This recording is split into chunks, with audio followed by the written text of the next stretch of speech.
It's no secret that Joe Biden basically appears to have completely lost it, right? This is something that people have been pointing out for a long time because he seems to actually be, well, kind of lost. There are so many clips of him wandering around, looking lost after he's given a speech, looking for his handlers to tell him what to do, looking for his wife to tell him what to do. And you might say, well, yeah, I mean, yeah, it's true. He's nearly 80. He's cracking on a bit. Like, he's clearly not the man he once was. And it's like, yeah. So why is he the president of the United States for another month?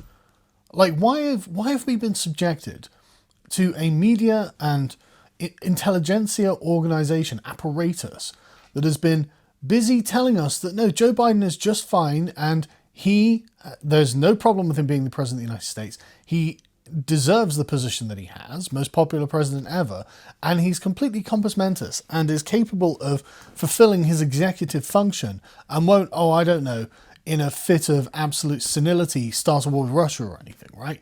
So it's like, okay, but this keeps happening and everyone knows it keeps happening because it's so goddamn public. Like, it's just him getting lost. What is his plan? I've had enough of this. I'm returning to nature. Like, Joe, there are jaguars out there. Be careful. Poisonous snakes. Just, I mean, what am I looking at? This is meant to be the leader of the most powerful nation in the world, and he's completely gone. He has just lost it, man. And and the thing is, it's not so much about Joe Biden. Yeah, okay, having a really doddering, senile old man who doesn't really have a grasp on where he is at any given moment and having him in charge of the most powerful country in the world is bad, but it's not really about him, is it? You know, I mean, let's just get to him falling asleep, right? So there's a long history of Joe Biden being in meetings and falling asleep. Now, as someone who hates meetings, I'm actually kind of siding with him on this. Whenever I'm dragged into a meeting, I just start getting sleepy as well. Just, yeah, you know what? Peace out. just I've just had enough of this. I can totally understand that he doesn't like big formal gatherings. I mean, at Memorial Day, maybe he should have taken the effort to stay awake a little bit more. But again, he's a very old man. He's at the time of life now where, yeah, falling asleep during the day isn't so much a treat as is a necessity. Return to the sort of stage in life that a toddler lives at. And, I mean, it's everywhere. Like, he admits he nearly fell asleep on stage during the debate with Trump. Like, he's like, yeah, no, I'm going to get another 4 more years as president. It's like, okay, that would be mad, wouldn't it? But, okay, you're going to go out there and you're going to give it to Donald Trump, who is almost the same age as Joe Biden, just a lot more there with his mental faculties. And so the age thing is a bit of a misnomer. It's more capacity. You know, if Joe Biden was like an incredibly sharp 78-year-old, you'd be like, okay, well, that's not really the issue. The issue is he's a bloody communist. But the problem with Joe Biden is that he's literally in charge of the most powerful country in the world, and he's just checked out, man.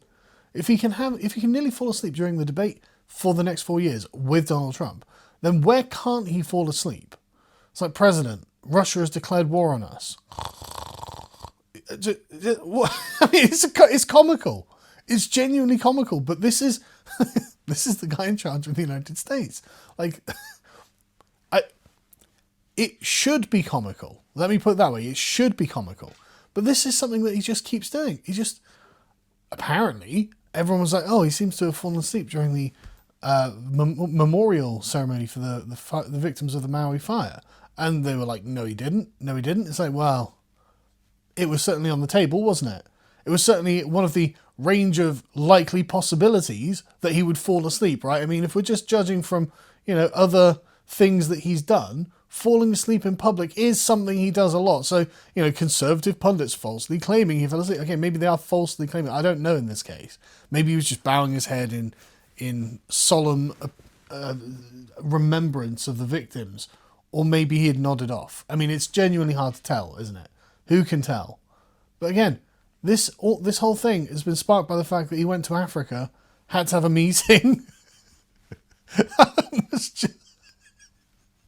and was just, yeah, well, like, And again, I just want to reiterate, as someone who hates meetings, I do kind of appreciate this in a slightly comical way, right? It's like, yeah, you know what? I've had enough of meetings. I'm out. Like, I would prefer to be asleep than listening to you people. And I do find that funny. But it becomes less funny when you realise, well, hang on a second, we are basically at war with Russia at this point. There are major things that require the president's attention, and also the people around him appear to be delusional liars.